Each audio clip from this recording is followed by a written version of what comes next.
One. What up, what up, what up? It's your homeboy MAAL the Pimp, aka MTP, and welcome to another edition of the Pimp Holler TV podcast. I got a very special guest in the building, legendary when it comes to the city of Chattanooga and the state of Tennessee. Let me introduce this guy. From 1992 to 96, superstar at Brainerd High School in Chattanooga. Also, he was an honorable mention for the McDonald's All-American in high school. And then after he did his thing at Brainerd High School, he went off to the Big Orange, the Vols, Tennessee Volunteers. And while playing with the Volunteers, most career blocks, most blocks in the season. He was ranked number 21 in the SEC for blocks overall. He was one of 4 players to get 1,000 points, 200 blocks, and 500 rebounds. Not to mention he got 73 blocks in one season. And also he was the Sweet 16 Chevrolet Player of the Game in 2000 against the North Carolina Tar Heels. I'm talking about the legendary CJ Black. Welcome to Pimp Holler TV. How you doing, man? Doing good, man. Thanks for having me.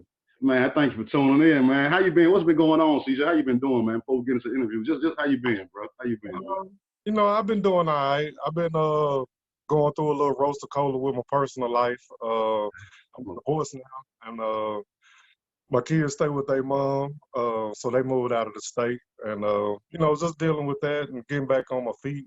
I came back home to try and start over and just basically just go from there and just try some new different ventures and open my eyes up to some entrepreneurship.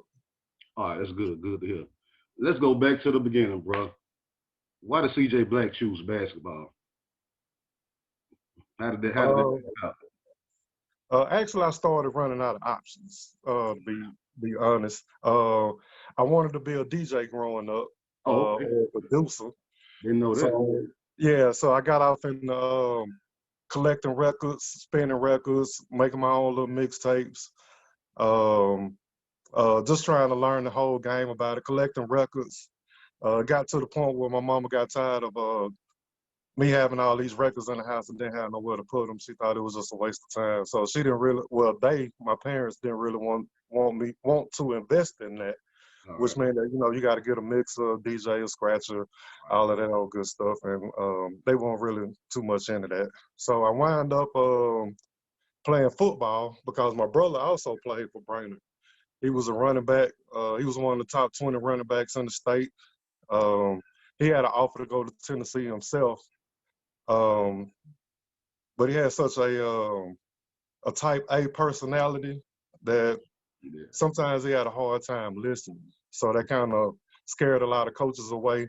And he wound up going to Knoxville College and playing up there. But in the process of that, he also joined the military, which when he went to Desert Storm, which also ended his career as a football player. Okay. Yeah, so after that, I started playing football. So I'm 10 years old. I'm 5'10", 150 pounds. I'm playing for the Tyner Bills, and it was a great experience. I always kind of had like a sheltered life, even though, I'm first generation out the hood, really. My folks grew up in Pa's homes. My other half was in Alton Park. You know what I'm saying? We moved off City Code. So we stayed around the corner from the Work Release Center. I grew up in the Vic Novine era. He had the projects around the corner. Right. Yeah, so I tell people I'm like a thug with his head on his shoulders. So I can give you the best of both worlds, and I also can articulate myself and also be able to handle myself if anything goes awry. Gotcha. Yeah. So to get back to your question, I started playing football at 10 years old for the Tyner Bills. I was so big. Listen, man, I was so big. You see this dome? I got this dome of Simpson right here going. So imagine that as a 10-year-old. So my head was so big that I couldn't get a regular size helmet. So I had to go get a helmet from Brainerd High School. So everybody else had their white helmets with the bill on the side, and I was the only one with this red helmet on.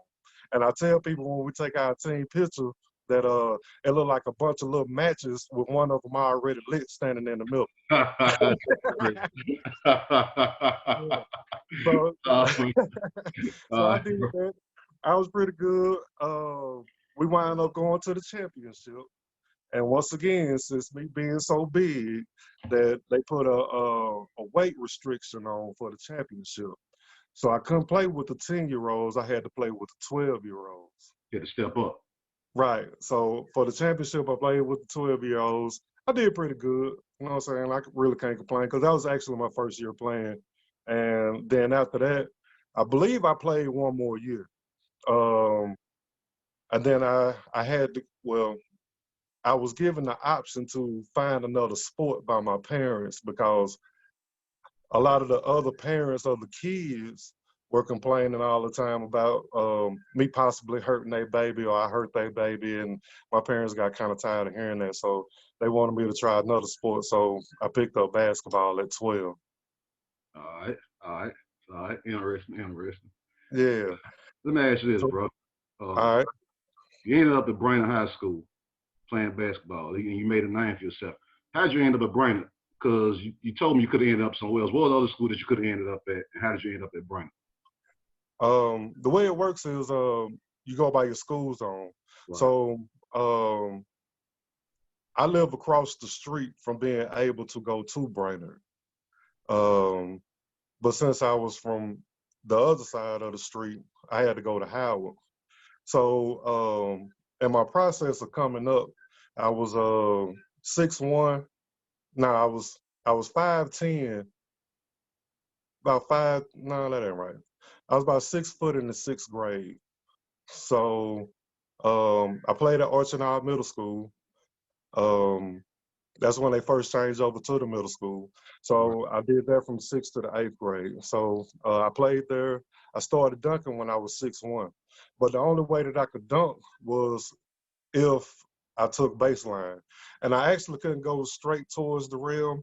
I actually had to be behind the backboard going to the rim and jump outwards just to be able to dunk. Okay, so my goal was for my 7th grade year was to be able to two-hand dunk. So for my birthday, which was in February, I wound up dunking 2 hands, and it just carried on from there. I got my first scholarship offer from the Georgia Bulldogs when I was in the 7th grade. So they sent me a letter, and that also boosts my self-esteem. You know, a little bit. You know, tall guy, kind of athletic, not too really, but was very explosive. So went to the 8th grade, wound up being about 6'4" in the 8th grade, still playing. Yeah, it's crazy. Still playing, My still dad going is hard. 6'4" now, bro. My dad is 6'4". You 6'4" Right. in the 8th grade? Yeah, 6'4" in the 8th grade. Yeah, no shit. Oh, not my bad. But yeah, Now you 6'4" in good. the 8th That's not grade. limit. You good. Right. Steady going at it because I have a hard work ethic. My parents always instilled in us, me and my brother, to work hard, be the best that you can be, learn everything about it so that there'll be no excuses. But along the way, you can always learn something from somebody else, no matter what they are. If they're a janitor, a regular teacher, just another kid, an adult, you know, it doesn't matter. You can always learn something. And that'll also give you the opportunity to add it to your repertoire. So with me taking that on, I don't know if you remember the blizzard of '93. Yeah, I remember that. Yeah, I do. Yeah. Yeah, so in the blizzard of '93, my daddy had got me a goal. And I used to shovel the snow out the driveway just so I can put up shots. Mm-hmm. Yeah. So one day my neighbors waited on my folks to come home, and I don't know if she was really trying to get me in trouble or she was just concerned about my health. But she was telling them that, yeah, I seen your son out there. He been out there all week shooting in the snow. It's been snowing. He putting on mittens. He taking off his shirt. He taking off his mittens and all this old stuff. And my dad was like, you know, he's just trying to get better. He'll be okay. So that's how much dedication that I had into it. Okay, so going into my my freshman year, there was a debate going on in the city on where should I go, and with my parents. So at the time, Howard had a lot of great players on their team. You know, you had the Hodge boys, you had Larry King, That's big you had bro. a couple of other people before me that I can't really remember, but I knew that they was great players. But Brainerd also had great players like Dale Daniels, Frank Craven, Malcolm Mackey, Right. uh, yeah, a lot of other players out there, and they was going off to school. So my dad kind of weighed his options, and since I was academically inclined, I was able to get a academic scholarship to Brainerd, so that I would be able to go to school at Brainerd instead of going to Howard outside my school jurisdiction. Okay. Okay. Yeah, so that's how I wound up at Brainerd. So So 92, when I got, 96. yeah, this 96, is '96. 96. Yeah, and the year before that, my 8th grade year, my daddy took me to the state. So this is it 92, 93, 91? This 91, 92. So Howard and Brainerd going to the state. So my dad took me down there, and we watched Howard play. We watched Brainerd play. We watched Howard lose in the semifinals. We watched Brainerd go to the finals. So I remember sitting in the crowd, and Brainerd was about to play. They're about to play Columbia, and the school, Brainerd School, was renting out school buses to take the students down to Murfreesboro to go to the game. Right. And I remember when they was coming in, with their Brainerd chants. They had newspapers. They in there loud. They introducing the other people's team, and they putting up the newspapers in front of them. And then they'll scream out like "sit down" or "boo" or something. And oh, it was just an amazing feat. And then just to see the show that Brainerd put on, I was like, yeah, that's basketball right there. Just happy action, fun time, fast breaks. I think Brainerd went on like a 30-0 run at one point. Oh, it was just a complete show. And I went back home, and my daddy told me that I'd be going to Brainerd next year. And that's how I wound up playing with Chad Davis and Nick Ross and Joe Smith and Tamikius Butts. Yeah, so it was a great experience. That state final, that state championship, that shit sold you right there, huh? Yeah, it certified it for me. Oh, it Yeah, sold you. It sold you. yeah, Yeah. It sold you. yeah. Yeah. Yeah. So it wound up working out good. So I did my freshman year and wasn't expecting too much. Like I say, I was soft and timid. I used to go hoop with my brother at Glenwood Center, Carver Center, Avondale, little stuff like that on the blacktop. But I ain't never have any. I didn't understand the physicality of the game at the time. Right. So one day, Coach High sent Nick Ross on me. So uh, I was scared of Nick Ross. Okay, I was scared of Nick Ross because my freshman year, uh, everybody came back to school after this football game and talked about how Nick Ross grabbed this lineman by the shoulders and just picked him up off his feet and just moved him out the way. And I was like, Lord have mercy, that's a grown man. I'm out here playing with grown men out here. I ain't never seen nothing like this. So he sent Nick Ross, Coach I sent Nick Ross on me just to beat me up in practice all day. Just beat me up. Slam it down, hard fouls, all this other stuff. They wouldn't call it. All this stuff just to Toughen you up. yeah, just to toughen me up. Yeah. So now I done clocked out. So now I'm ready to throw hands, or we're gonna do something, or I'm gonna try and hurt you on one of these plays. So that's when Coach High had to stop it. And then that's when I realized personally at that point is that I can have an alter ego when it comes to sports. And you need to have an alter ego to have a sport. I mean, to play in sports, because even though you can be a challenger, that don't mean that you putting in your best. But when you get upset about something or angry, it doesn't matter what's around you or what affects you. You can channel all of that energy into what you're trying to do and to accomplish and still be the nice guy at the end of the day. Right. Yeah. So you learn something from that. You learn something from Right. that. Yeah. Yeah. And like I say, you got to study your game. You got to learn your game, or whatever profession that you wind up being in. And that's what that's what that time of my life presented to me. on how I can still have a dark side, a controlled dark side, because my dad wound up telling me that sports ain't nothing but controlled anger. So if you can learn how to control your anger, then you can know how to challenge it to make it work for yourself instead of just for bad. Yeah, it definitely teaches discipline, bro. It definitely teaches that. It definitely teaches Right. discipline. Definitely. All right, let me ask you this, bro. So you at Brainerd High School from '92 to '96. You're Yes. doing your thing, bro. You know, it ain't a motherfucker in the city who don't know, man. Who was this big ass nigga at Brainerd over here dunking? You know what I'm saying? Everybody knew Right. who the fuck CJ Black was. Let me ask you this: from '92 to '96, in your opinion, what was your best season and why?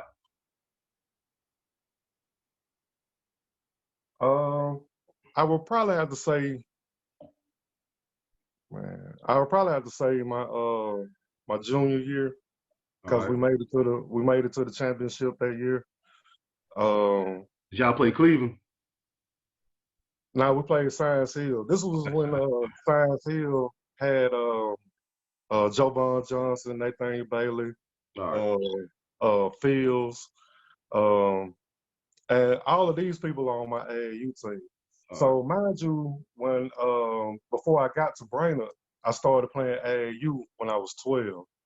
So I got with Kent Copeland up in Cleveland, and wound up going to, now I was 11, playing with them, and we went to Yakima, Washington. So now we done made it to the Nationals to go to Yakima, Washington.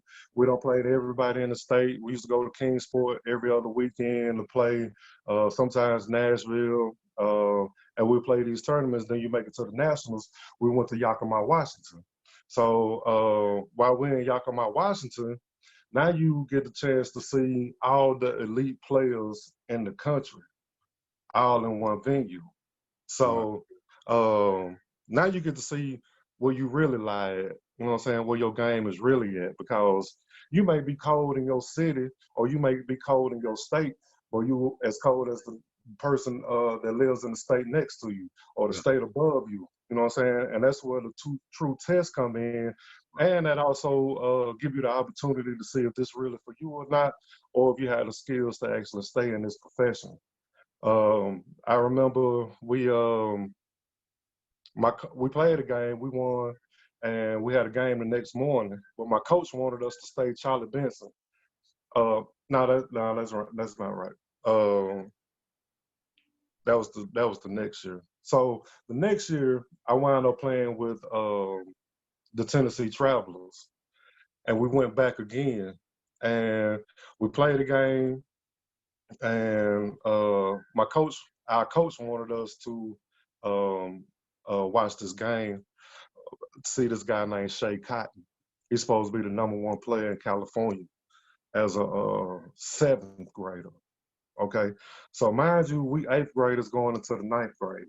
All right, so we watching the game, all this old stuff. We like, yeah, pretty good game. They look good, all this old stuff. So a fast break ensued. Okay, so Shea starts the fast break.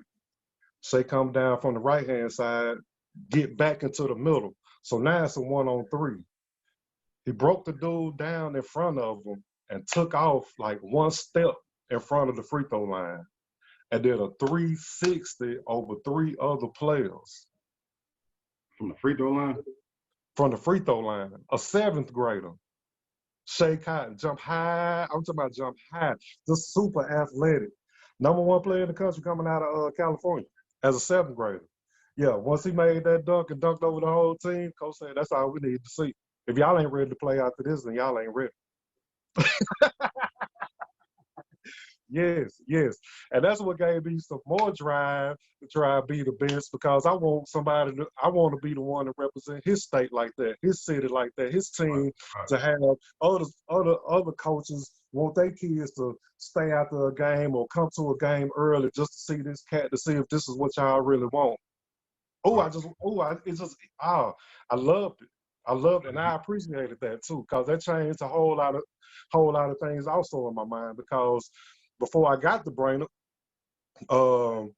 people was telling me, yeah, you pretty good, all this old stuff. This is when I still used to jump at everything and all this old stuff. So I kind of developed not to do that, how to time blocks, how to do this and that, and the other. And I used to go around the city and try and play against the best people around the city. So you'll see me at Willa Homes. You'll see me in North Chat. You'll see me Washington Hills. You'll see me at Booker T. Yeah. Whoever you say call, I know they're going to be there. This one everybody still used to hoop. I know you're going to be there. Yeah, and I'm going to be there too, and I want to see where I stand at, what I need to work on, what you killed me with so I can learn how to prevent that from happening again and possibly add it to my skills. I heard the neighborhood just now. You skipped the west side, do you, man? Why you come out there and see us? Because y'all weren't hooping out there. You crazy, man. You crazy as hell, man. You crazy. We had some legends out the west side, man. Hey, look, y'all wouldn't get down like that. And then it wasn't even nobody over there that was hooping like that because they always went to, like I say, Avondale, right outside. They went to Eastdale. Yeah, I fell off in there. Shit. Hey, listen, wherever they was at, I was going. Wherever they was at, I was going. CJ dodged the west side. It's all good, though, bro. It's all good. Yeah. Hey, let me ask this. So, okay, look. You say your junior, you think your junior year was your best year. You feel me? Yeah, my junior year was my best year because I think I was at my breakout point. Okay, so now I done master my skills. I've been working with Book McCray. I've been working with Frank Craven in the summer, eating oatmeal before I go work out because the first time I went and worked out, I almost passed out. They told me, yeah, you need to start eating some oatmeal or something that'll stick to your stomach when you come in here for this. So we used to go over the arts and sciences, used to work out with them, him and this other cat named Mark. I can't think of his name, had a gold tooth. I think he wound up marrying my cousin. Used to go out there and work out with him. I used to meet Book McCray over there at UTC Arena. We used to do individuals, jumping rope with the heavy jump ropes, all of this old stuff. So now I'm toning up. I'm becoming more explosive. I'm getting everything together. And everybody that we wind up playing with at some point was on my AAU team or that I knew them. You know what I'm saying? So I'm ready to serve these cats because I'm the leader of our AAU team. So when I see you on your regular team, I already know, yeah, I'm ready to curb serve you anything that you want. Okay, so Science Hill had that notorious press that made it look like it was like 6, 7 players out there. So everybody turning the ball over. They killing people by 10, 20 points every game. You know, they #1 in the state. They ranked in the nation. All this old good stuff. So we get a chance to meet them in the state championship. So I just met my my future point guard the first round, Brandon Wharton. I can't remember what school he played for. Served him up. I don't know. You know what I'm saying? Buck. Yeah, we in here. So we graduated on up. I gave the next team like 26 or something. Okay. So we get to the championship. I'm playing against Science Hill. They 5 starters are all on my AAU team. So you know what to expect already. Right. And I'm telling everybody on my team what to do, what not to do. Nathaniel Bailey, we call him Nookie. He got long arms, big hands. Better be careful with that ball because it's going to be turnover city if you don't, okay? You got Jovan Johnson, undersized big man, 6'4", 6'3". Well, boom, I seen him boom on some 16s before, okay? So he ain't nothing to play with, all right? Brad Fields, that was his first name, Brad Fields. He got a nice little wet jumper. He just a silky player, kind of like Rip Hamilton. But, yeah. So we get out there, and I'm expecting to go to town. I just had 26 the game before. You know what I'm saying? See, feed your boy. I'm hungry. I'm hungry. I know it's about to go down. I got to see these boys next month when AAU start back up. Come on with this. Come on with this. So, long story short, I wound up touching the ball 4 times. shooting the ball twice and wind up with 4 points for the championship. It shut you down, huh? It shut you Nah, down. nah. Coach I shut me down. God damn. Coach I didn't put emphasis on them giving me the ball or changing up the plan because Coach I is a perimeters coach. All right. All right. And that's why sometimes overall, just for the high school experience, technically my performance doing AAU put me at a status to where high school wouldn't have made me or broke me. Okay, so All I right. kind of go back and wonder if I would have went on ahead and went to Howard and played for Coach Vols, how much more advanced would I be? How much more better would I be going into my college career? Because Coach Bowles was a low post, inside out guy. It's Coach Howard interesting. was a Yeah, perimeter. it's interesting, man. It's Yeah, interesting. Coach Howard was a perimeters coach. He wanted to go outside in. So your Chad Davises, your Eric Kings, your Tamikias Butts, you know what I'm saying? Your Johnny Goodmans, your Harris Walkers. Yeah, he want them to fight that thing, and then come to me when times get rough, get us out of a jam, and then go back to what he knows best. Oh, okay. I never So knew that. that's why I'm saying, like, my high school career, it was good, but it could have been a whole lot better. On the outside looking in, it's good to us because we don't know all this inside shit that you're saying now. So on the outside looking in, all we see is the highlights and the team chemistry and the news clips and all this. That's what we see on the outside. So this is Yeah. inside that you're giving out right here. You feel me? Yeah, and so you got to remember too, AAU was different back then. It was only a select group, small teams. You know, it was kind of expensive to get in cause of the traveling mostly. Mm-hmm. You know what I'm saying? And it was new to everybody. So the only thing that you was pretty much familiar with were the people in your region. You wasn't sure about people from Arkansas, or you wasn't sure about people from, you know what I'm saying, Texas or South Carolina, because you didn't wind up hearing about these cats until they freshman year in college. Right. So the filtering system was a whole lot different. So my frustration coming back to high school was I got to play softer because I can't bang up against these cats. Because if I go into my, you know what I'm saying, my little shimmy and throw this butt on you, then they're gonna hit me with a charge. Or if I reach up over your head to get a rebound, even though I ain't touched you and ain't nowhere close to you, they still gonna call me for over the back. Over the back, yeah. Over the back, yeah. Yeah. So it was hard to make that transition from AAU to high school because I had to lower my skills just to fit That's in interesting. so That's that I won't interesting. fall out. That's interesting to hear you say that, bro. I never. That's real interesting to hear you say. I'm glad you clarified that. That's real interesting to hear you say. I never would have knew that shit. I never would have knew that shit, bro. You Yeah, feel me? it's crazy because when you play AAU and you get up to that elite level, they treat you like college players. Right. Yeah, quit crying. That wasn't no foul. Suck it up. Right. What you looking at me for? This is the referee talking to you. Right. What you looking at me for? Get back on defense. Yeah, whatever. I hold up. Hold up.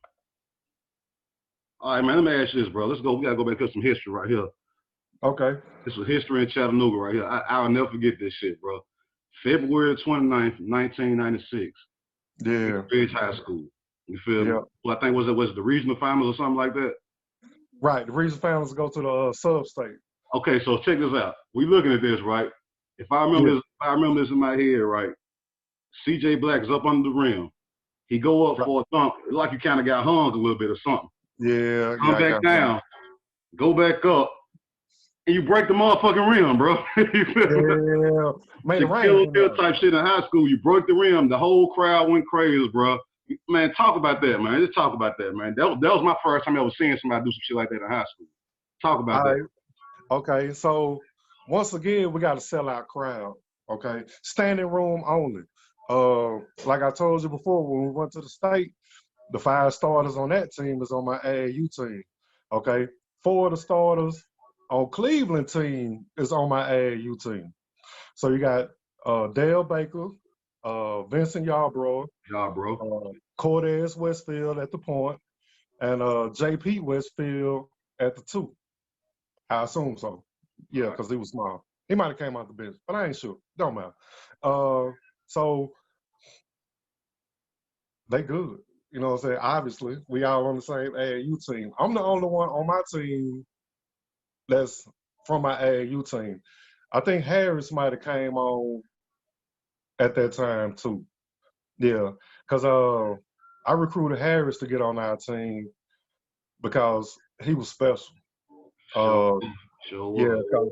because Nathaniel Bailey decided to take a different route in his life, and we needed a replacement. And Harris was so fast that the ball couldn't keep up with him. He was a beast, bro. He was a beast. Yeah, He was a and full his explosiveness was so superior. You know what I'm saying? beast. His brother Ant-Man, Shot his other and brother beast. said, Say it too, yeah. Beast mode. yeah. So he come from a long line of leaders. Okay, Mhm. but I knew he'll be perfect for us. Okay, so to get back to the game,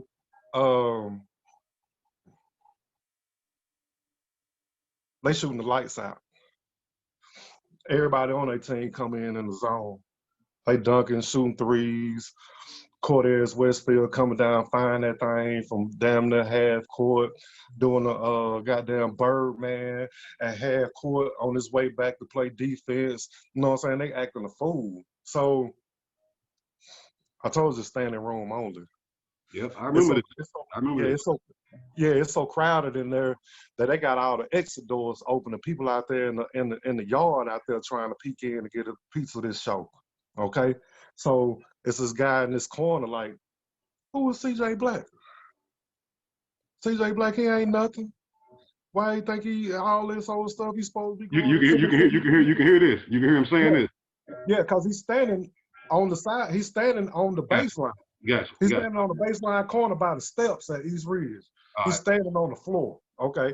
He got his boys with him. So every time I come down the court, I gotta hit this. Every time we shooting free throws on this end, I gotta hit this. So I'm like, oh Lord. So once again, I'm not getting the rock. Okay. I'm not getting the rock. So I think I got the ball one time and missed. Okay. Finally touched it, you know what I'm saying? Knocked a little dust off this wrist. But now I'm ready to go. So we come back down. Harris done broke him down in the half court. He done made his way to the free throw line. Boom. Shot a little short jumper. It bounced back, hit the front of the rim, bounced back.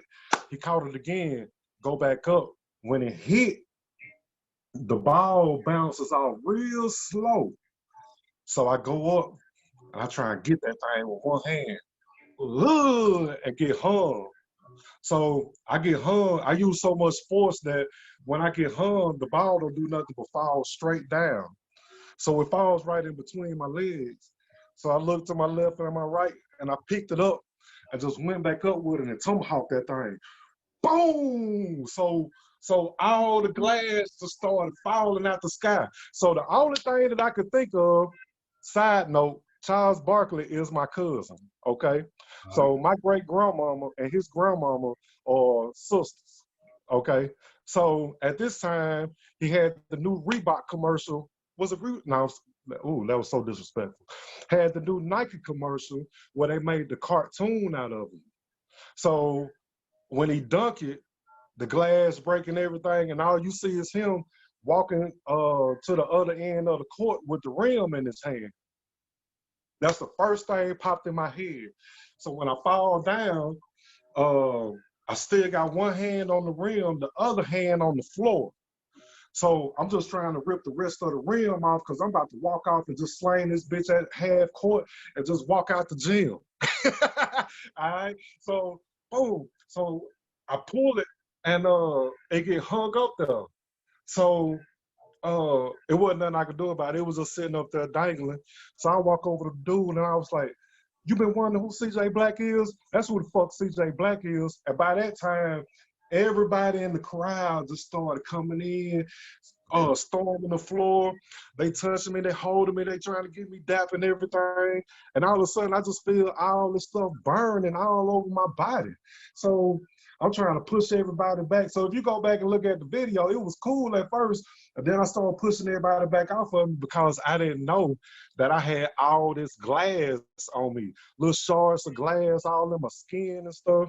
So My daddy done ran out the stands, done made a little path, and we make it to the locker room. And I ain't never used the locker room shower, just a side note. And I had to strip down butt naked in front of my dad and take a cold shower. So I stripped down to take a cold shower because he said I had to close my pores back up to try and get some of this glass to come out. All right. So so on my brother end, he's in Knoxville. I told you he was playing football up there, doing military, going back and forth, and did some of that Desert Storm. He's supposed to be making his way down. My brother sliding through in a 6'4", Burgundy 6'4". He got him and his partners in the car.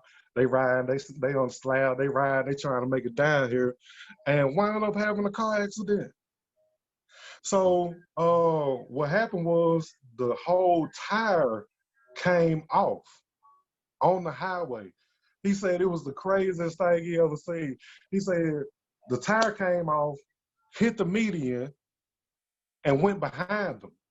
He said by that time, they trying to skirt, you know what I'm saying, line everything back up and get off the road. He said before they can get off the road, he said he looked back to this left and seen the tire passing them on the highway. So my brother, he never even made it to the game. So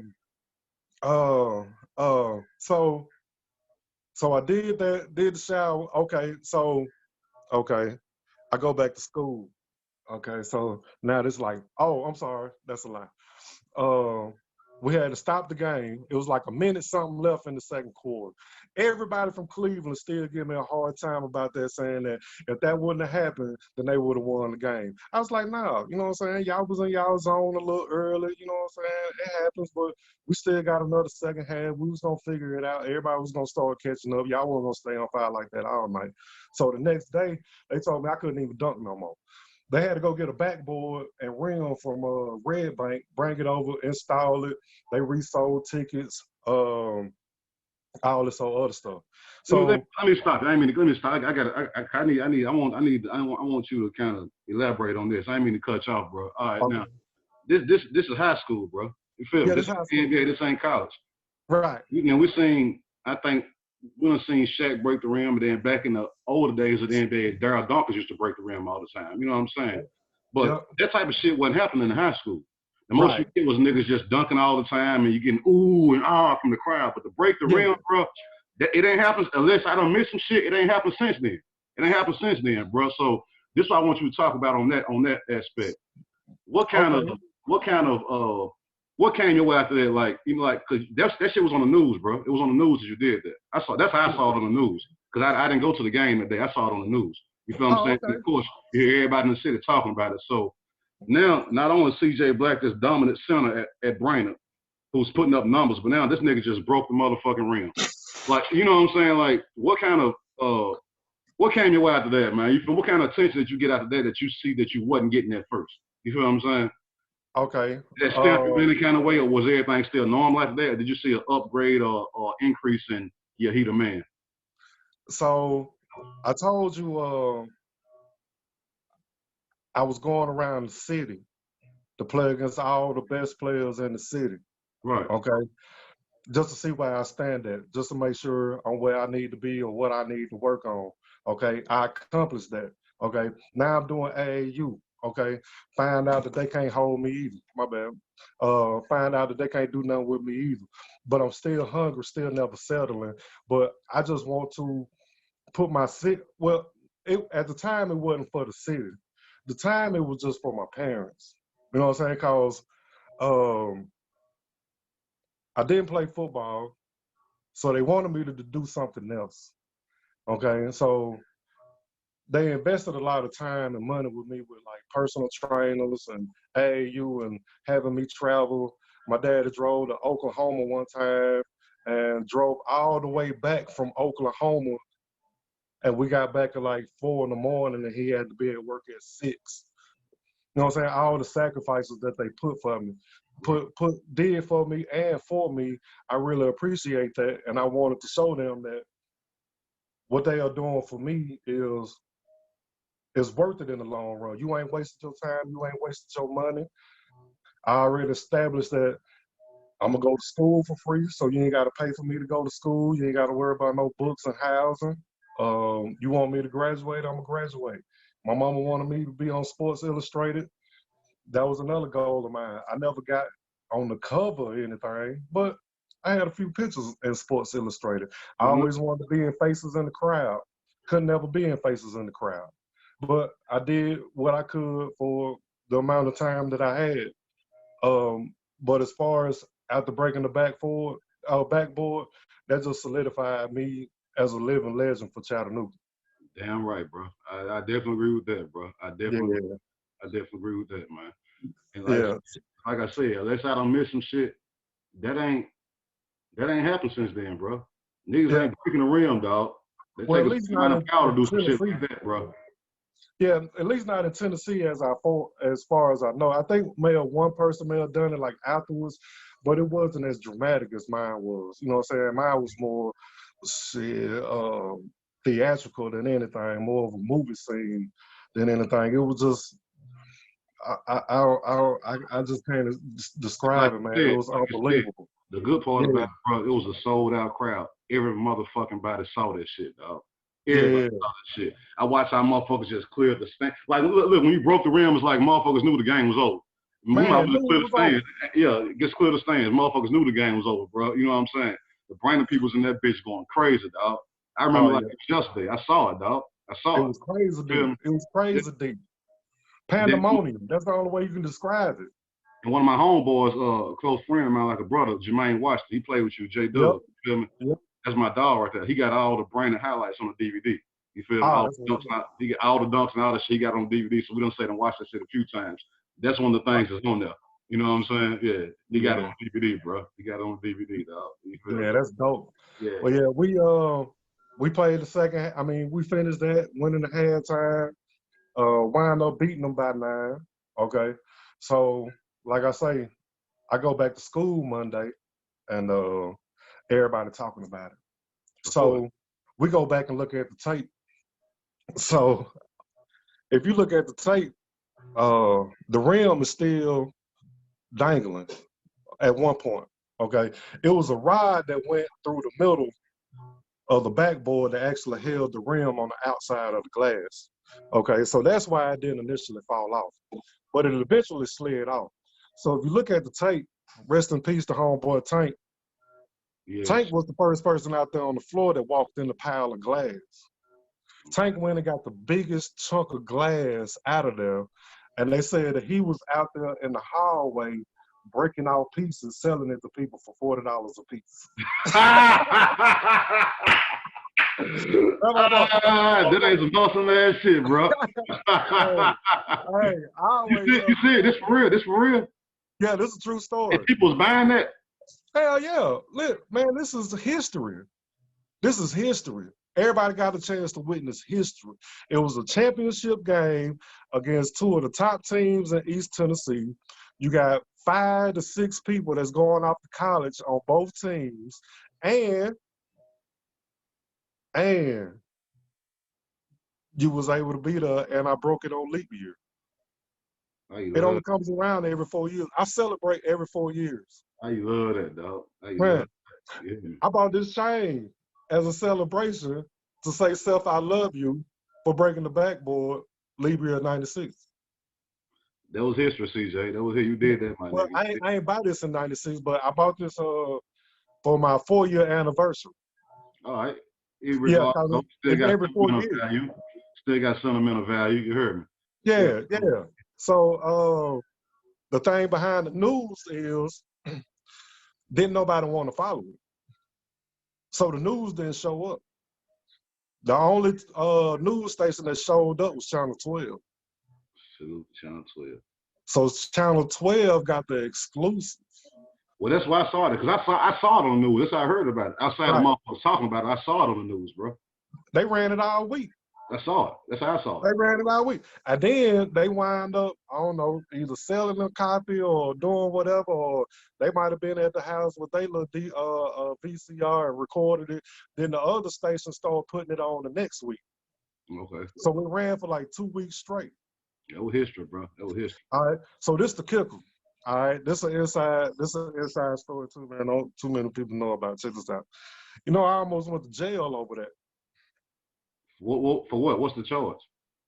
The Vandalism. charge was destruction of school property, inciting a riot, um, and like theft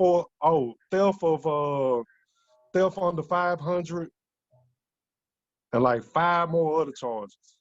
No, it's like 3 more other charges. It was total like 6, 7 charges that they For tried to real? put up. For real? Straight up. I go to school Monday, they looking for me. So Coach Howard sent them home. Okay. So this is what happened. So the school called, want to know where the rim at. So so Coach, I say, we ain't got the rim. They say, nah, man, we know y'all got the rim. You know what I'm saying? It was a great feat that what happened the other day, and you know, everybody want to celebrate, but we'll give you the rim, you know what I'm saying? But we just need it back, and then we'll give it back to you.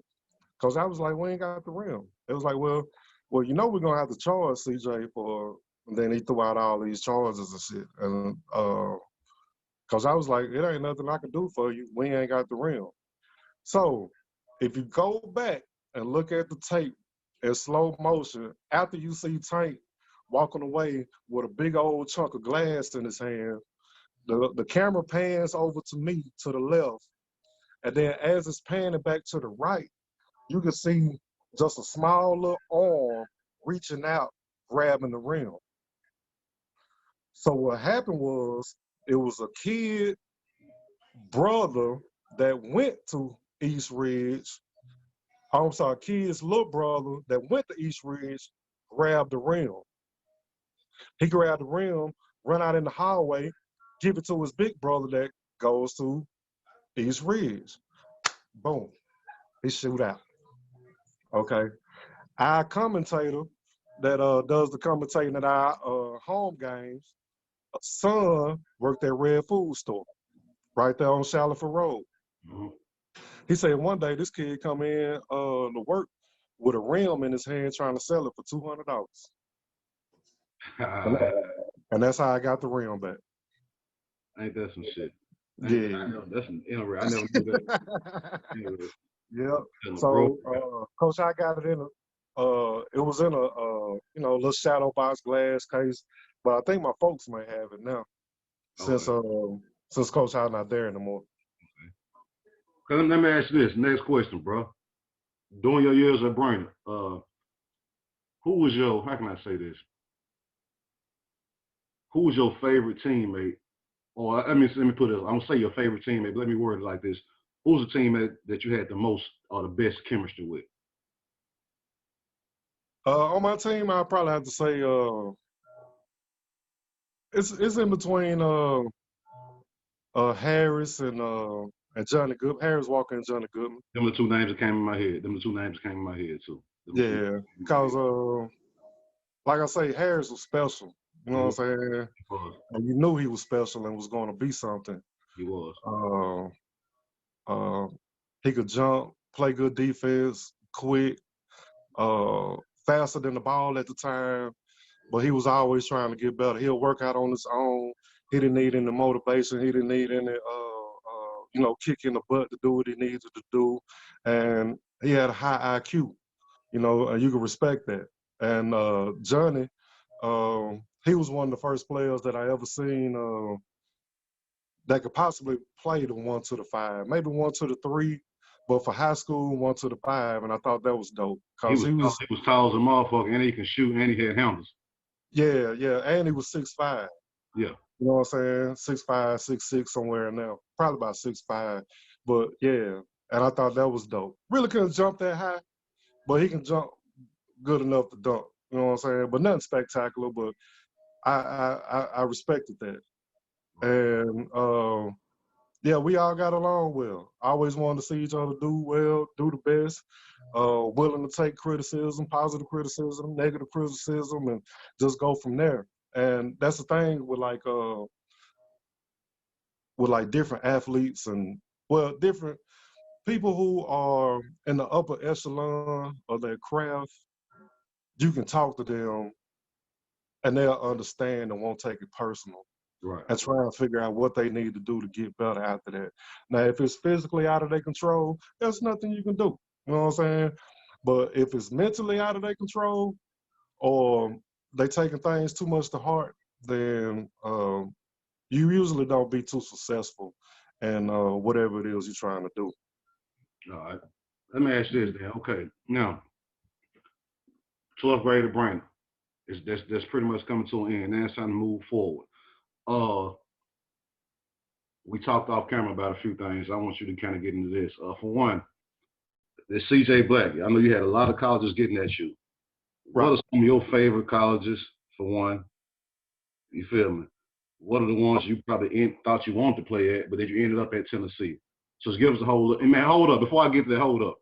Because you played on the AAU team with a bunch of elite players who became known in the NBA and all that type of shit. But you played with these guys before they were who they were. So before I get into your college situation, tell some of the players you were playing on AAU with, who you brushed shoulders with and built relationships with before they became who they were, or before they became who we know them as. Okay. I played against people like Rip Hamilton, Allen Iverson, Kevin Garnett, Chauncey Billups, Baron Davis, Kenyon Martin, Shane Battier, Tim Thomas, Jermaine O'Neal, Ronnie Fields, Mike Bibby, Corey Benjamin, Sean Marion from Marion County. Yeah, Tennessee's own. Steven Jackson, Antoine Walker, Udonis Haslam. Yeah, it's a nice long line. You leaving the name out of there.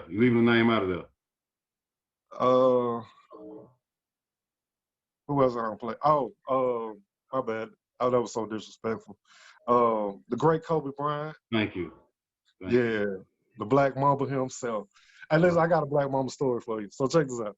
So my first time meeting him, the NBA made a NBA camp just for like all the elite players. Okay. Lauren Woods was out there, Tony Harris wound up coming in, all kind of stuff. So I'm playing with this dude and named Coach Shea Cotton was there. Remember the dude I was telling you about from AAU 7th grade? He was there, and that motherfucker dunked on me off a bunny hop. They had this thing called the Texas bunny hop, and he caught me with that. That was some BS. But anyway, so we playing. We had a couple scrimmages, and I'm playing with this cat, and he don't want to pass the ball. So I'm like, man, what's going on, man? You don't want to pass the ball or nothing, man? Got other people. It's like, man, y'all need to keep up. I was like, what? Okay. So we playing. So one time he come down and it's a 1-on-2. Okay. But I'm trailing. So I'm expecting the kickback. So I can go ahead and take off one time with this left. He coming down on the right side. I'm coming down the middle. But I'm more to the right hash of the free throw line. So he goes in and takes off before he even get to the paint and do this reverse and go under both players, hit the reverse and land on the other side of the paint without even touching the paint. I'm talking about the dopest shit I done ever seen so far. I run up to do it. I say, look, man, do you do this all the time or was that a mistake? He said, that ain't nothing. I do this all the time. I just kept on running down the court. I said, man, that's crazy. That is crazy. So They done stopped, gave us a little interlude. We done went to lunch. We done came back. They told us all to sit up in the stands, do all this old stuff. We got a guest speaker. So this was Charlie Ward. Charlie Ward just won the Heisman. So he debating on if he gonna play football or basketball. So he wound up signing with the Knicks. So they had him as the guest speaker. So he giving shout out to people and speaking and all this old stuff. And then he asked this dude named Kobe Bryant to come down and say something. And I was like, this ball hog, you know, ass dude to come down, who is dude? So Chattanooga, I hit him with the who is. Yeah, who is dude? So he walking down, and then man, he started rolling off his accolades. I was like, oh, he the truth. Put you in. I was like, he the truth. Yeah, so ever since then, every time we meet up at a AAU tournament, you know, we'll talk a little trash for a little while, see what's going on, all this old stuff. We was up at Maryland one time, and he had got kicked out the game. So we had to play the next game. So we sitting over there stretching, everything. Nah, we standing up at this point. We standing up. They like, yeah, Kobe down on the other end. They got us in the auxiliary gym. So yeah, they like, yeah, Kobe down on the other end. They got like, I'm talking about old school wooden backboards, no breakaway rims, so all this other stuff. So fast break come out, boom. He on the right hand side again. Oh, he running down. Blah, blah, blah, blah. They kick it to him. So dude tried to run through and slap the ball out of his hands. Okay. Man, what about Kobe coming down? He ain't even got to the paint. Once again, he takes off. Boom. He took off earlier than dude expected. Because he see him coming, he like, oh, if he go all the way down, I can cut him off and all this other stuff. But Kobe done took off. Boom, he took off. So when he swing through, Kobe cradling, trying to bring it up with two hands. So the guy missed the ball and grabbed his left arm. When I tell that Kobe's still in the air now, when I tell you, dude grabbed his left arm, Kobe allowed his momentum to take it with him, and he just turned around and backwards dunked that thing. Boom! Everybody in the crowd, going crazy, you know what I'm saying? Everybody looking, they want to, some people running out on the court, couple steps and run back on the bench, you know, all this old stuff. I was like, man, that shit crazy. Then our coach was like, yeah, we got to get over here and start stretching. So I was stretching up against the wall. I look up, Kobe walking by. I said, Kobe, man, what you doing, man? Y'all ain't even finished the game yet. It's like, man, they done kick me out. And he just kept on walking. Yeah. Black Mamba. CJ Black got a story with Kobe Bryant, bro. That ain't legendary, bro. The Black Mamba. Let me ask you. I get in this right here. All right, now you graduating high school, bro. I know you got just getting at your ass left and right, dog. Left and right. You ended up with a big orange at Tennessee. You feel what I'm saying? Talk about the colleges that was getting at you, where you could have went, and why you ended up at Tennessee. And I also talk about, so this is what I'm saying, talk about where you could have went and how you ended up at Tennessee, and also a story you gave me about a lot of your scholarships being held back. Oh, yeah. So, okay. So, I told you I got my first scholarship out from Georgia Bulldogs when I was in the 7th grade. Okay, so I'm 11 at the time, maybe even 12, probably 12. Yeah, I'm 12 now. Okay, so now I'm playing AAU. I'm on my 2nd year playing AAU. I go into high school my freshman year, and I'm at Brainerd. Okay, so I got some nice little accolades. People know about me. You know, starting to get a little word of mouth because I'll give you another backstory because this will help you out. When I was in middle school, they used to put your name in the paper in like small little blocks for like all the middle school stuff and like golf and stuff. You had like a little small block, and it'll say your last name, and then it had like points, and then next person's last name, and then points. Well, my last name is Black, Okay, Black. And to this day, I still, when I tell people my name, I say my name is CJ Black, like the color.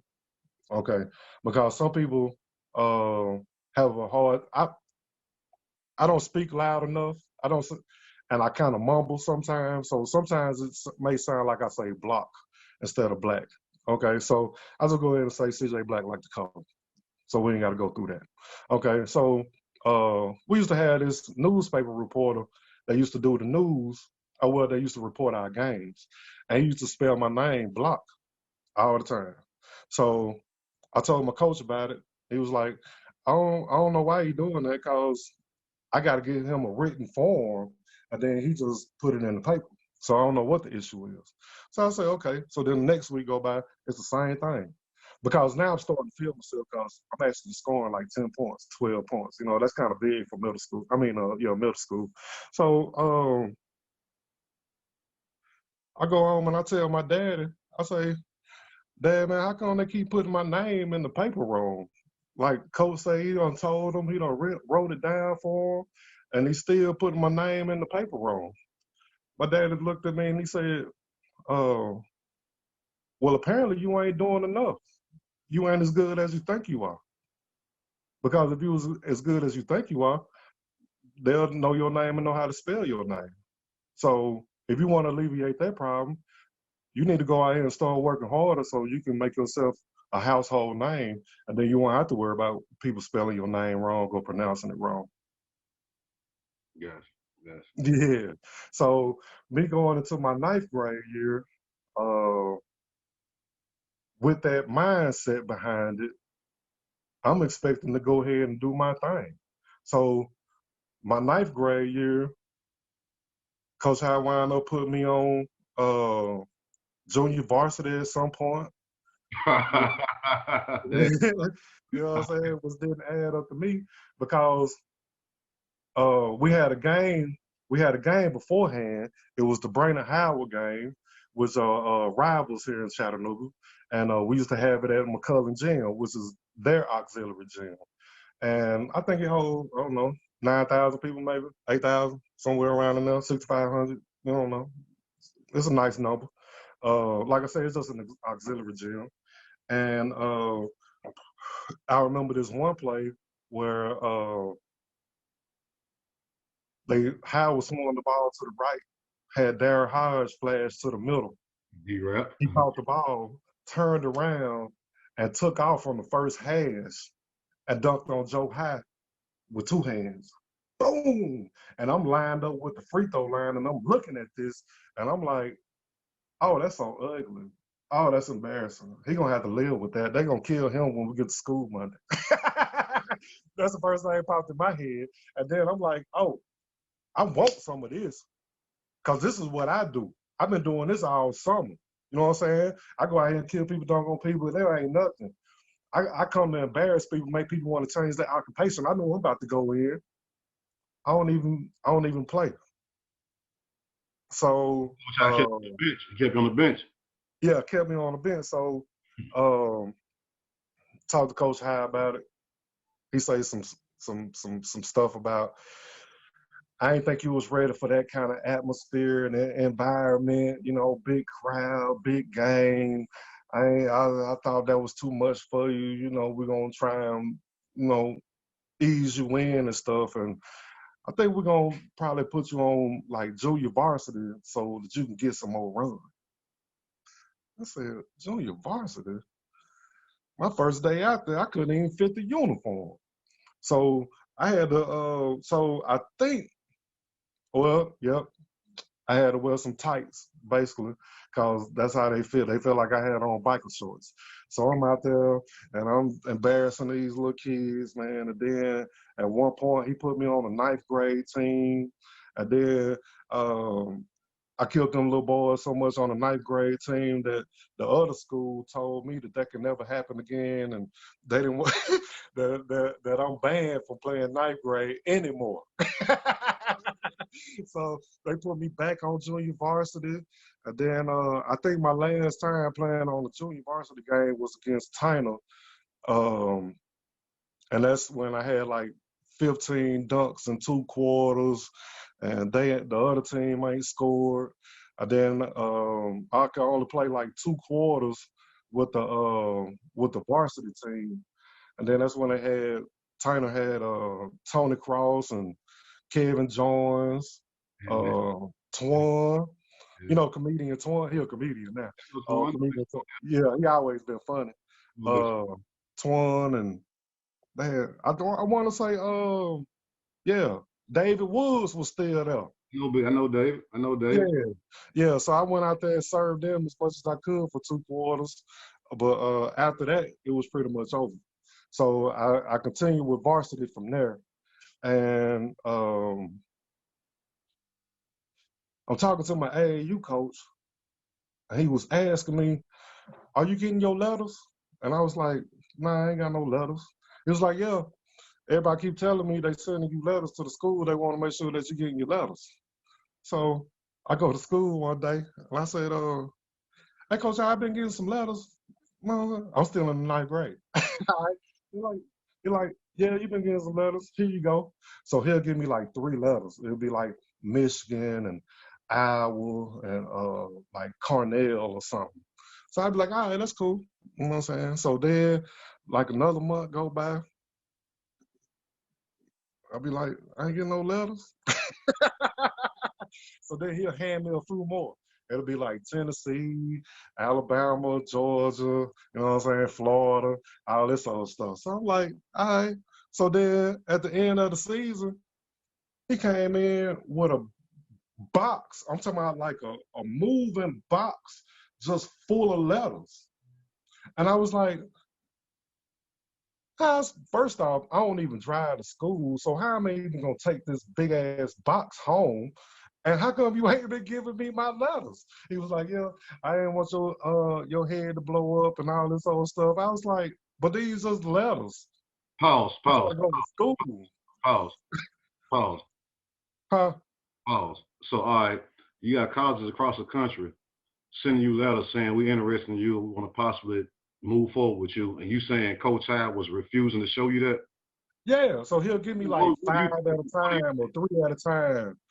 Paul, I want to elaborate on that. Now, as a coach, if I'm the coach and you're one of my star players, this is me talking. I don't know. This is me on the outside looking in. If I'm a coach, you're one of my star players, and I got colleges getting me left and right about my player, I want you to go there because it's going to make me look good as a coach for me to send you off to one of these A-list schools. What do you think his motive was for purposely not telling you that you got people looking at you? What would be the motive? I don't want to believe he was on some detrimental shit, but what would be the motive for doing some shit like that, though? I don't think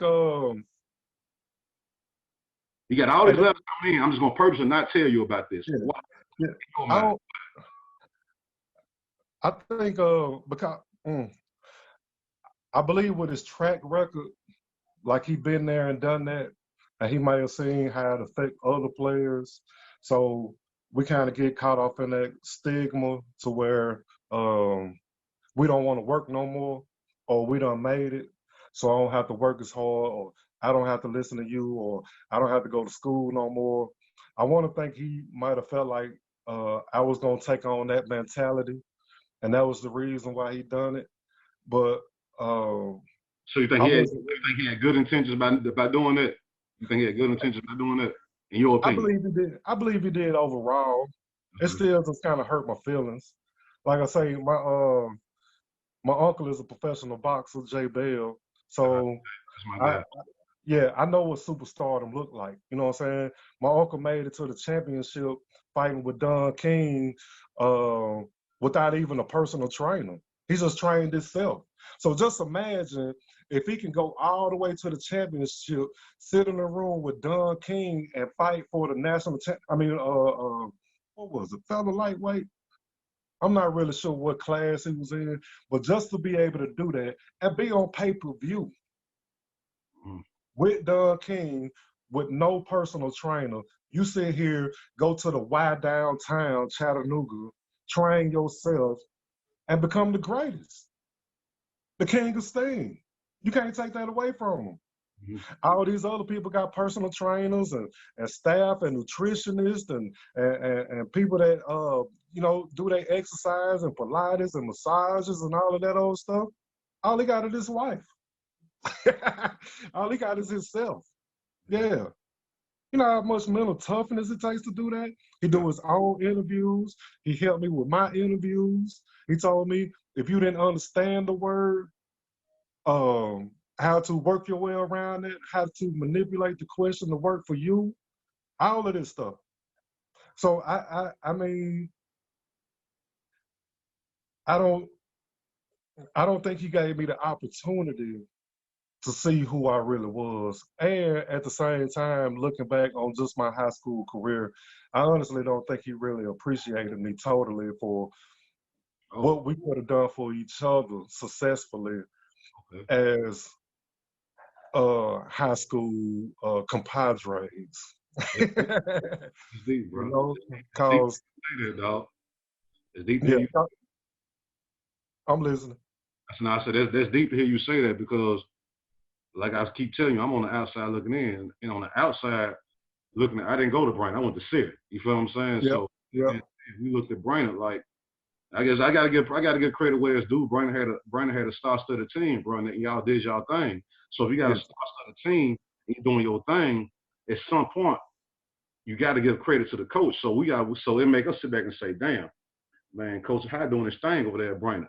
Coach Vols yeah, doing his thing over there at Howard. Coach Higgins doing his thing over here at City. But yeah, Brainerd had that I don't know what y'all brought the most attention when it came to the basketball game. You feel me? So if all this yeah, attention is on the team, then at some point it gotta be like, damn, this coach must be a motherfucker right here, bro. You know what I'm right, saying? So here's yeah. behind the scenes shit. That's new to me. That's new to Yeah, he me. got the accolades. Yeah, like I say, he one of the, if not, I think at one point he was the most winningest coach in the He, nation. he gotta be, bro. He gotta be. You feel me? Yeah, I think it was against him and this other guy from Georgia.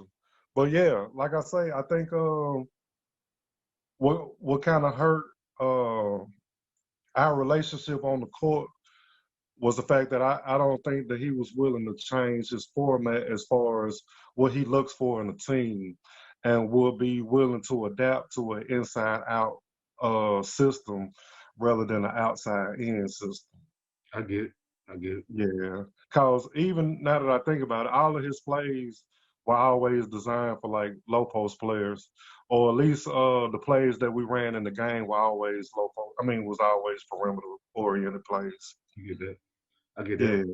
Yeah, Uh, yeah. go So my last, so like I said, my once I started getting all my stuff, shit, I used to get so many letters, I used to pass them out in the hallway. Yeah. You want a letter? What school you like? I was scroll through and pick one out for them. And just, you know what I'm saying? It was crazy because after a while, it just get redundant. And then you get tired of it. And then you realize that all of these generic letters, they sent to millions of other kids in the country. And then the ones that really want you, they'll personalize and write you a letter. right. And then those the ones that you find out that you that are serious about you. Then you can start considering, who you want to be and where you want to go. So so I was recruited by everybody in the country except for Kentucky because they wanted a player named Jamal McGlure, he in the league, from Canada, and John Thompson didn't recruit in the South. So Georgetown. Georgetown, yeah, they never recruited me either. So my last choices were Virginia. I can't remember who they had. Maryland. They had Joe Smith. Wake Forest. They had Tim Duncan Yeah. and Kansas when they had Jock Vaughn and Paul Pierce and Rafe LaFrance. And and Tennessee was my last one, Okay. and they didn't have anybody. You ended up in Tennessee, bro. The big Vols, bro. The big owners. You know what I'm saying? The big owners. Yeah, Let me tell you this, bro. Let me tell you this. This is the crazy part about that. So when you were playing in Tennessee, and then I think Harris came up there a few years later, right? You know what I'm right. saying? So he go the crazy part. While y'all playing in Tennessee on TV, at the time I'm going to MTSU. I'm going to Middle Tennessee State University, right? You feel what I'm saying? So Okay. we had a bunch I, of shit. I kicked it. I kicked it at my first spring break. Check this out, bro. Check. Here goes this. This is my mama right here, bro. Check this out. Check this out. So while I'm at MTSU, y'all playing on TV at Tennessee. We watching these games at MTSU. You feel what I'm saying? And at the time, Okay. we had a few niggas up there who I was fucking with, who from Chat, who was from Brainerd, and they knew who you. I didn't go to Brainerd. I went to City. You feel what I'm saying? Now, I was cool with some Nashville niggas when I was on MTSU campus. You feel me? Yeah. Y'all playing on Tennessee. These Nashville niggas, and these my brothers right here. They bragging on your boy. Was it Slay? Ron Slay, I think. Slay, yeah. From Nashville. Yeah. So he on there doing this thing. They out there. Yeah, that's he from my city. He blah blah blah. He this and that. Me and my dog Mike White from Chad. He went to Brainerd. Yeah, that's my cousin. Yeah, Mike was my nigga. So when y'all games come on, me and Mike, we all will skip class and national niggas. They all come out doing. We watching the game. They cheering for Slay. We talking about, nah, look at CJ, look at CJ. What they put this nigga Harris in, bro? Y'all, man, okay, your boy, he cool, bro, but look at these niggas right here. You feel me? That's what we saying. So it was a little friendly back and forth competition. I'm like, man, Ron Slay, man, look at CJ, look at Harris, man, fuck Slay, bro. You know, no disrespect to him. We on our Chattanooga shit, bro. Right, I love it. Y'all from Nashville, y'all going for Slay. We from Chat. We know the history with CJ and Harris in Chat. So we tell y'all, nigga, when they put Harris and CJ in at the same time, nigga, watch this, bro. Watch this. You know what I'm saying? Doing this like a little friendly competition, bro. You know what I'm saying? Like, we should love doing that shit, bro. And like I said, I love that. That's what I tell people, man. I started out, man, doing it for my family. And then once I went to college, I wound up doing it for the city because I just want to rep the city. Yeah, everywhere I go, even to this day, every day I say something about Chattanooga. Chattanooga gonna come out of my mouth somehow, way or another. You know what I'm saying? And that's what it's all about. Hey, my nigga, we was up there rooting for y'all, brother. And I'm telling you this first, man to man. You never knew that. We up there on college, nigga. Them my people right there. Them my people right there, bro. Yeah. About them my people right there, bro. You know what I'm saying? We really did that, dog. We really did. I love it, man. I appreciate that. Hey, let me ask you this, bro. This is what I want to know is on the personal level. Talk about the experience of being a basketball star for the Volunteers, meaning, you know, it's not a junior college right here. It's not a school that's not on TV. Y'all are on TV. Y'all are going across the country. These are big time games. So you come from high school to playing for a known college. And you're not only just playing for a known college, you are a figure on that team. What are the accolades or what are some of the perks that came with that, bro? Well, I have to take you back a step so you can really appreciate it. So I had all these visits come in, all these different coaches. I had Dean Smith out there on the blacktop at Avondale Center. I had a coach from Maryland come in. Everybody coming in, different stuff. So I decided I'm gonna take an official visit to Kansas because I'm a big Jayhawks fan. I was a big Jayhawks fan. So it's I don't know, the end of the summer here. And I go over there and I got on shorts, t-shirts, and some running shoes with some ankle socks. I get off the plane, it's snowing outside. So I'm like, they couldn't even tell me what the weather was gonna be out here. It's 80 degrees in Chattanooga. It's 40-something degrees, 30-something degrees out here, and it's snowing out here. So that was one strike. Okay. So since me being from Tennessee, they treated me like a Tennessee bumpkin. All right. So they take me to this little country restaurant. We eating steak and potatoes. They got these peanuts all on the ground, peanut shells and stuff all on the ground. And I'm like, so we supposed to eat these peanuts and throw the shells on the ground? I'm not used to this. I ain't never been in no place like this. Y'all was in Logan's Roadhouse. Man, I honestly don't know where we at because from the airport to the restaurant, it was no street lights. Okay, so we riding down the highway. They tell me that's where the Kansas City Jays play. That's where the Chiefs play. That's the only light that I ever seen from the airport to whatever restaurant we went to. Okay, so now I'm out of my element. Okay, so they give me my host was this white dude. I can't think of his name, but he had you know what I'm saying, these 3-point championship stuff. He had all his rings and stuff because, you know, they win every year. And then what happened was they took me on a tour of the campus. Um, they took me to the little facilities and stuff. They took me to a football game. And at this point, I'm sitting up here thinking like, when I'm gonna meet Paul? When I'm gonna meet Jock Bond? Like, when they gonna come around? When they gonna bring some girls through or something? When we gonna go to a party? None. They just dropping me out there at the hotel. They ain't spending no money. They ain't doing nothing. I ain't even seen them. The only time I seen them was when they took us to practice. And I'm like, man, this is crazy. So they take me through the gym. They started to get ready for their Midnight Madness. I was there for Midnight Madness. So Big Greg Ostertag was there. He's doing this thing, everybody in the crowd throwing up the O's. And I'm sitting around here looking like, why they stick me with dude? Like, we ain't got nothing in common. We ain't talked about nothing. We ain't kicked it. You ain't even tried to entice me with nothing. Not even nobody even lied to me. You know what I'm saying? As if she wanted me or something. You ain't even trying. So after the game, all these fans started coming up like, yeah, can't wait till you get here, all this old stuff. I'm signing autographs and stuff. I was like, look, man, I'll sign your stuff, but I ain't coming. I'm not coming. But I'll sign your stuff for you anyway, you know what I'm saying, just in case I make it big or something, but I ain't coming. So I am the first person to ever go to the University of Kansas Jayhawks Midnight Madness and not sign. Okay. So I go back home. My mama already know how I feel about Kansas, but I ain't told her I done made my decision already. So she sit down and look at me. She said, CJ, you know, I've been all over this country traveling with you, playing with you, all this old stuff. And I don't want that to stop.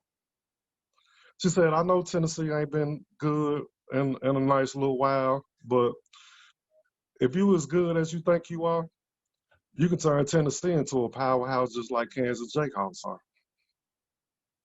And I said, you know what, Mama, you right. Okay. I'll go ahead and go to Tennessee. So I'm going to turn him around a bit. by mom right there. Yeah, I was like, yeah, I'm gonna go ahead and do this for mom. And like I say, man, I've been doing it for them ever since. You know what I'm saying? What's the use of stopping now? I'm a household name now. I done got that out the way. People spelling my name right. You know, they don't call me by my government no more. I can write my name CJ on any kind of paper and it's accepted, checks, all that good stuff. So yeah, I'm just moving on up the ranks. So then I get to Tennessee and it's time for some action. But it all comes at a consequence because I almost quit my freshman year, be honest. So I ain't never worked out before. I ain't no bench press, squat, nothing. You know what I'm saying? I done did some penitentiary style at the house, did some calf raises, push-ups, a little sit-ups or something, thinking that that's enough, but that ain't nothing. You know what I'm saying? But, you know, make you feel good, make you feel stronger, you know? But, yeah, you got to do that, like, honestly, like, forever. Not forever, but you know, you got to put in a lot of time for that because you know you got other stuff you can do to help other muscles and different ranges and all that other stuff. That's what you learn later. But yeah, so I go to my first workout and we ain't even got on the court yet, so we doing training. So conditioning. I'm sorry, conditioning. So I go in there. We lifting weights. They got me bench pressing and curls and all this other stuff, doing stuff with my leg extensions and stuff. So I could barely walk coming out. So I'm thinking, yeah, the day over. Get to go back to the room. I'm ready to sleep this off. They say, nah, we got to do the conditioning part. And I was like, conditioning? Like, I can't even run. So we had to do this thing called ladders. Well, we had an indoor field. It's 100 yards now, I believe, but it used to be 60 yards. So you start from the end zone, go to the 5-yard line, goal line. 10 yards, goal line. Suicide. Uh, yeah, Suicide. yeah, but they call it ladders. All And the right. reason that they call it ladders that I ain't found out to the end was once we got to the 60-yard line, that's like 14. And you got to walk it back down. Man, listen, man. When I tell you I was ready to die, yeah, ready to call home. Mama come get me. Daddy come get me. They make it look, listen, I was laying in the bed listening to R. Kelly with tears coming out my eyes like, man, they make it look so easy on TV.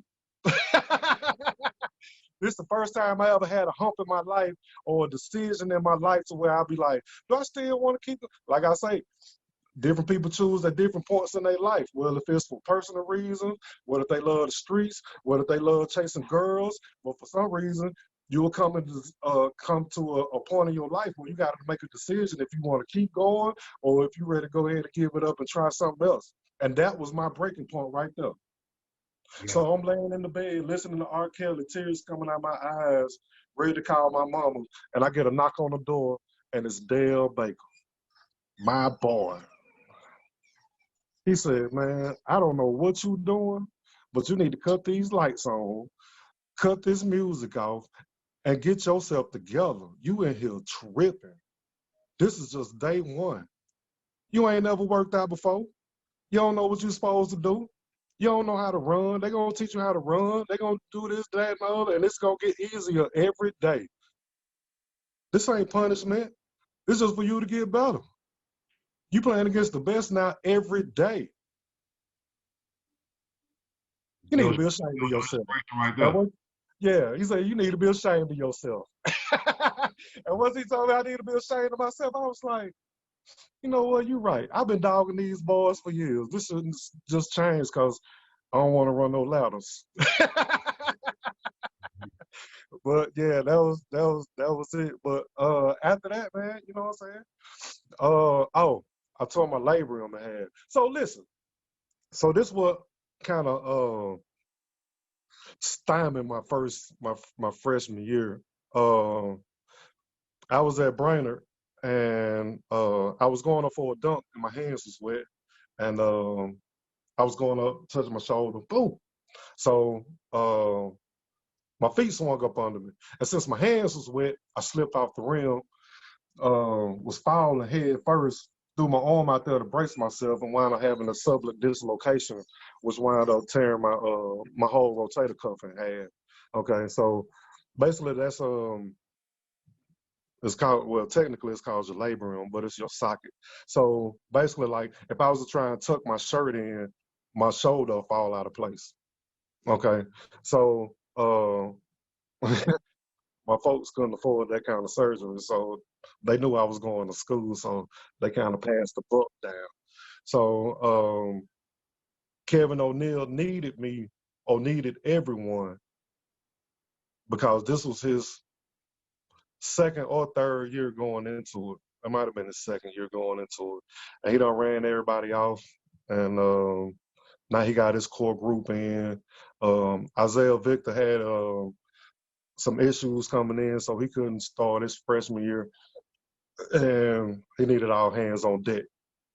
So I had my shoulder surgery that summer under a pilot and everything. So by the time the season started, I really shouldn't have even been playing. I really shouldn't have started playing until January because I didn't even have full rotation and I couldn't even raise my arm. So for me to get SEC Freshman of the Year is very amazing because for half to 3/4 of the season, I was really only playing with one arm. You got freshman of the year while you weren't even 100%. Right. Yeah. And then the following year, my sophomore year, I kind of regret that I didn't choose myself over the team. Is because we played against UTC. Okay. Yeah.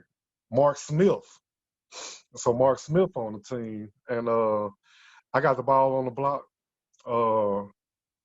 Hit his boy with some crazy shit, spun on him, and I seen Mark coming, so I hit him with the pump fake, and uh, I was going. I was honestly, I was really trying to hurt him just because. Oh, damn, all right. All Really right. just, really just because, you know what I'm saying, I want to let them know things different now. This my squad, you in my city, and I'm repping the state. Because, you know, Tennessee is the state school. UTC is the sister of, you know what I'm saying, the University of Tennessee. And I wanted to let them know it's a big difference. All right. So when I hit him with the pump fake, he jumped and went over me. And I was like right up on his sternum. You know what I'm saying? I just wanted to knock the breath out of him real good. You know what I'm saying? Make his trainer come on out here. But when I went up, goddamn knee buckle. And I tore my MCL, partially tore my MCL. So now I'm in a debate on having surgery or trying to let it heal or play through it. And this was right before the SEC play was about to start because it was around in December. And yeah, I just chose to go through rehab and play through it All right. when I really should have took a year off. All right. Let me ask you, that's interesting right there. Let me ask you this, bro. After Tennessee, it's time to move on. We would just automatically assume it was going to be the NBA. What happened and what did you go out to Tennessee? Explain that. Um, it's harder to get into the league than a lot of people think. You know what I'm saying? You have a better chance of hitting the lottery than, you know, joining the NBA. You have to recognize that there are, what, 2 million kids in high school playing, 500,000, is it 300,000? 500,000 people that go to college. And then there's only 54 slots a year to make it in the NBA. So you only have 54 job opportunities to make it to the NBA. So if you're not genetically inclined, somebody owe a favor, relative, or just a complete freak of nature, it's hard to get in that 54 slot. Yeah. And, you know, you're dealing with overseas players now. They making the transition from when I was growing up compared to the players now to where, what I mean by that is, when we was growing up, me and you, it was kind of like tallest person, get on the block, don't even worry about dribbling. 2 dribble limit, you know what I'm saying? Kick it out, whatever. That's it. Okay. We got perimeter guys that handle the ball. Okay.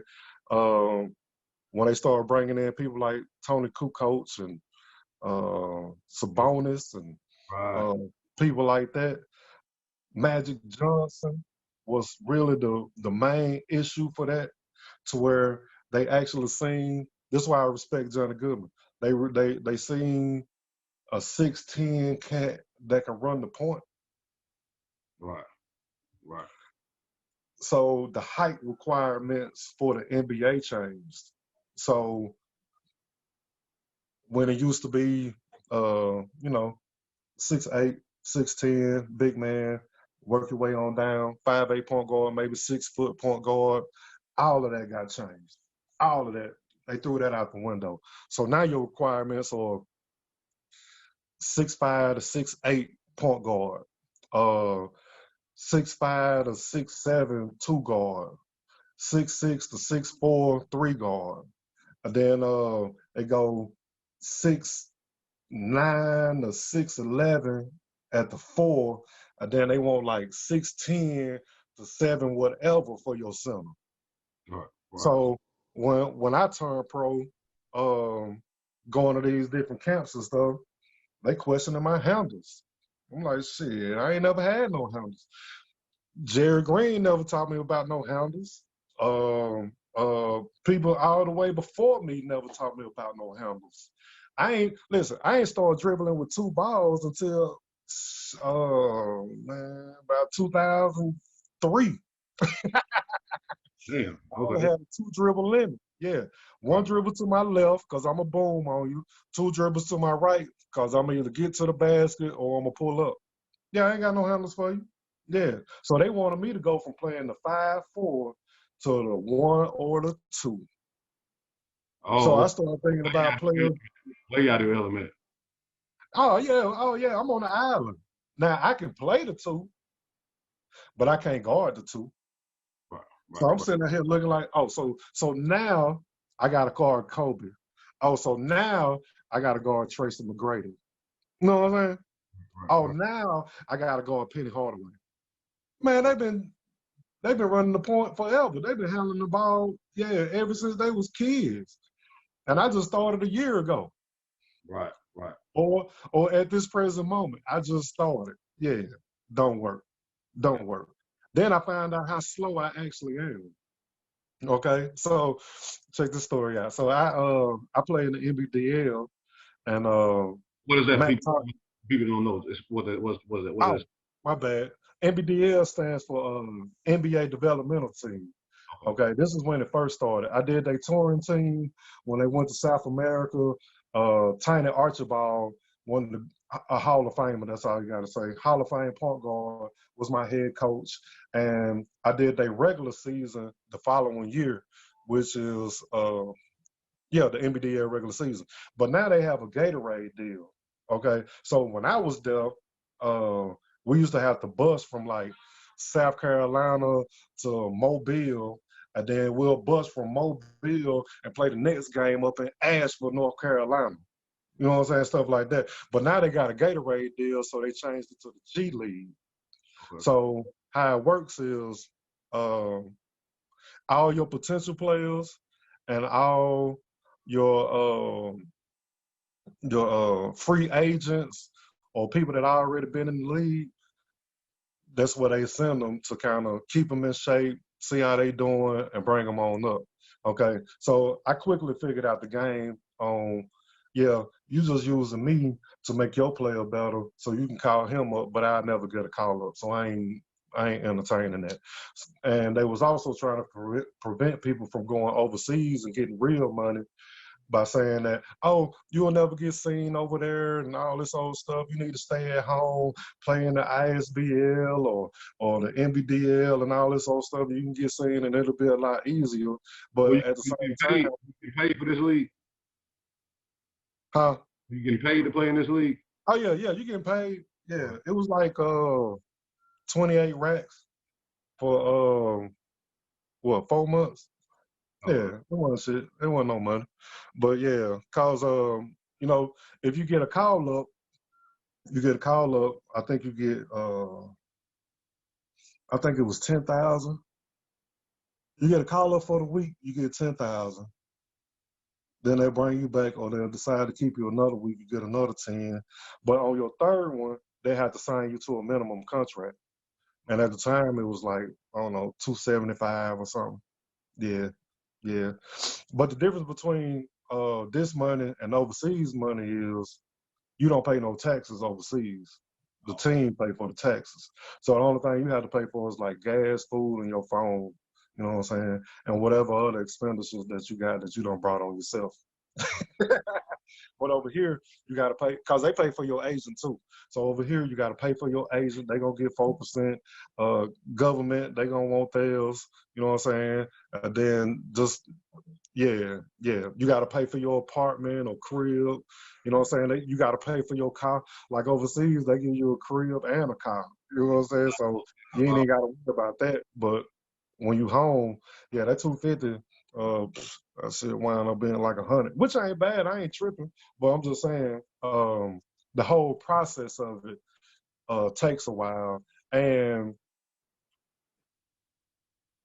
it's always some sort of manipulation when it comes to business. I So get you it. got to be aware, study up, listen to other people's stories. You know what I'm saying? See how stuff go. Yeah.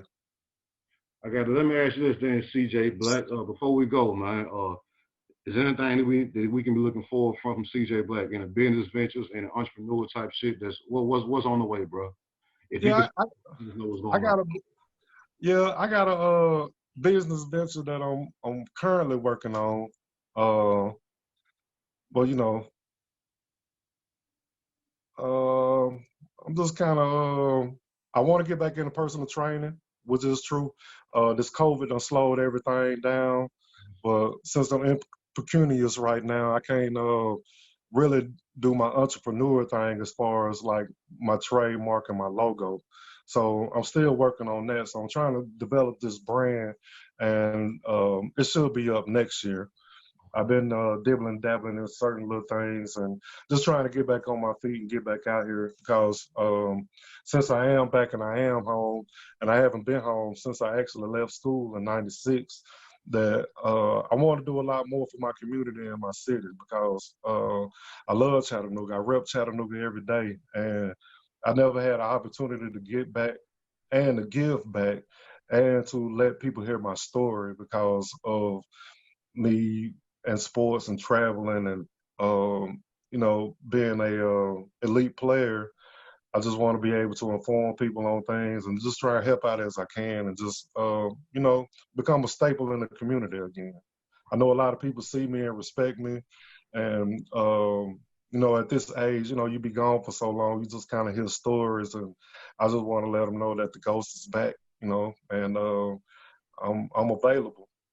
Man, listen, well, I appreciate you for tuning in to Pimp Holler TV and giving Maul the Pimp the first exclusive. I appreciate that, bro. It's all respect, man, for sure, man. I really appreciate that, dog. You know what I'm Yeah, saying? I appreciate you having me, man. You the first person that ever reached out to me. Man, You you know, know, I'm a businessman, bro. I'm a businessman. I'm on it. I'm on it. I'm a step ahead. yeah, Oh, yeah. yeah. And I like what you're doing too, man. I've been following you a long time too.